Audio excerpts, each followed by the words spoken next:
I can't look at my husband without feeling guilty after nearly deleting our daughter. How do I even fix this? My husband and I have been excited for the longest time anticipating the birth of our daughter. It was a difficult pregnancy and we both had absolutely no clue what the F we were doing, yet we were the happiest we'd ever been. We were about to be parents.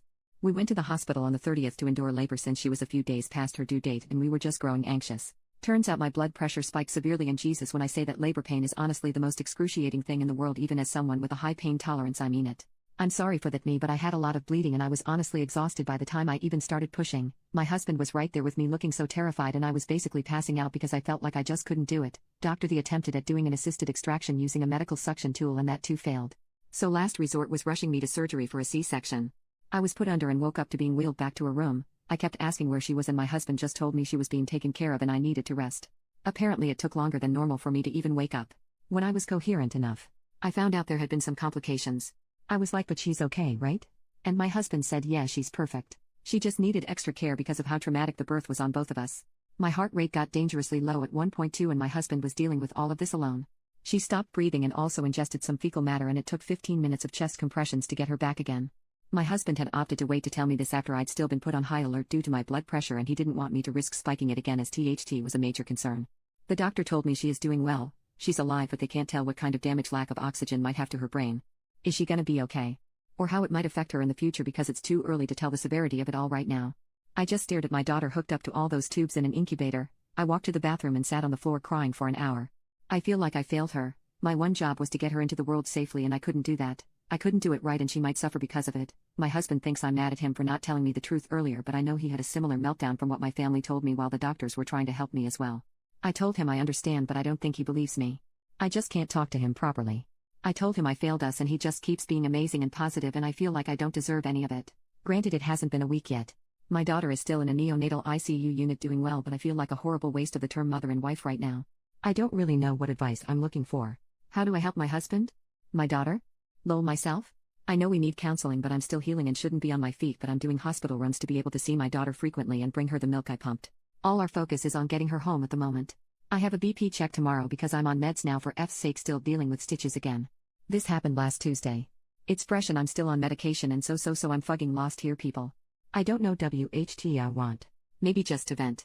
I've seen some pretty amazing people in this sub and I just feel utterly defeated at the moment. I woke up from a nightmare dreaming about being BK on THT bed during labor pushing and I woke up crying with him holding me. I just don't know where to go from here. Update 1. So the hospital called me back.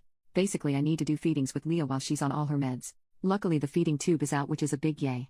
But I need to be here now 24/7 sleeping in a chair. Basically because of a lack of beds and dealing with a screaming newborn. I have zero idea how to care for it and I just want to scream. My husband isn't allowed in the room at all because it's shared with other moms who are also breastfeeding constantly, so if he wants to see us we have to go stand in the hallway. And right now she's getting blood drawn screaming bloody murder while I wait outside trying to not cry. I'm failing, by the way. I'm crying, lol. They said a few more days and I don't know if I can do this. I did tell the doctor I wanted to speak to a therapist though. Leah is doing well. She had an infection. Thomas is on antibiotics, hence the blood tests to see if it's cleared up. They say a few more days, but I can barely manage the nights on my own. She's constantly up and crying and I feel like I don't know what the F to do, so I sometimes cry with her. I just want us to go home. I miss my husband. Who is busy missing meals because he's so focused on us he's not feeling too well, RN. When I asked him when last he ate properly I had to help him remember, and that was Sunday night. At home is support and love and family. That's all I'm focused on now. Taking such good care of her here that the doctors want to send us home. Adding some details, now is the waiting game. Basically waiting for test results and then reassessing. Good news is what I'm taking from it: she's okay. She's alive. She's off the feeding tube. She has fantastic fucking lungs because she keeps everyone awake all night long using them. Her father is absolutely besotted with her. She frowns whenever I touch her feet. I don't like people touching my feet either, lol. She's gorgeous. She really is. I want to go home. I want her to go home. I need support. I'm trying to hold on the best I can and not fall apart. It's rough. Sleeping in a chair is definitely affecting my stitches and I am in a lot of pain a lot of the time. But yeah, for now that's all I can say, I guess. Update 2. So the hospital is hooking me up with an occupational therapist to help me get accustomed to helping Leah the best I can with movement and exercises that are good for her body and brain. My husband, being his wonderful self, went to speak to his boss today about arranging his working hours to accommodate that when we get to go home. It'll be maybe 3 to 4 times a week.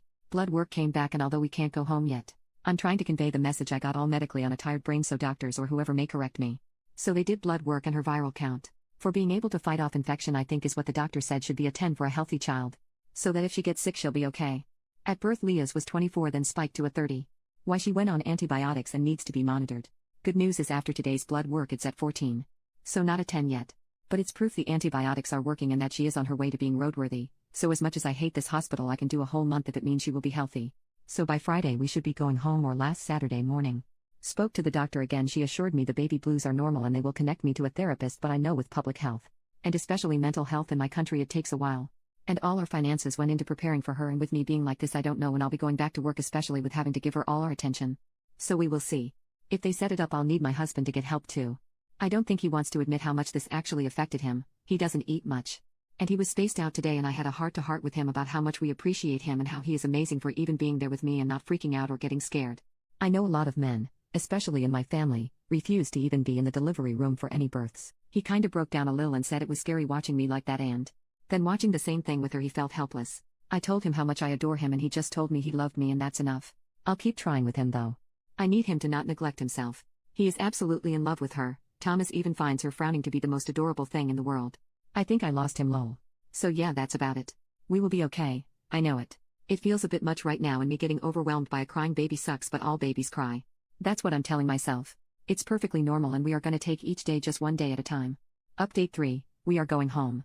This made me nearly wake up Leah while she's staring at me through milk-intoxicated eyes at the moment. My daughter is a grumpy little diva. But she's mine. She's beautiful and funny and has started making the cutest little noises. John and I don't regret having her. Or whatever we need to do to make sure she's okay in the future. She isn't an inconvenience. She's our miracle. Update 4, my daughter has the biggest I hate you face. I don't know what the F John did to piss me off during my pregnancy, but if you have ever seen those side-eye TikToks, that's Leah. So that's how I handled that comment. I didn't give it much thought besides that it was gross and rolled my eyes. Leah is a marvel. And she's such a fun baby. She makes me smile every day. Even when I want to cry and scream. And when I'm scared.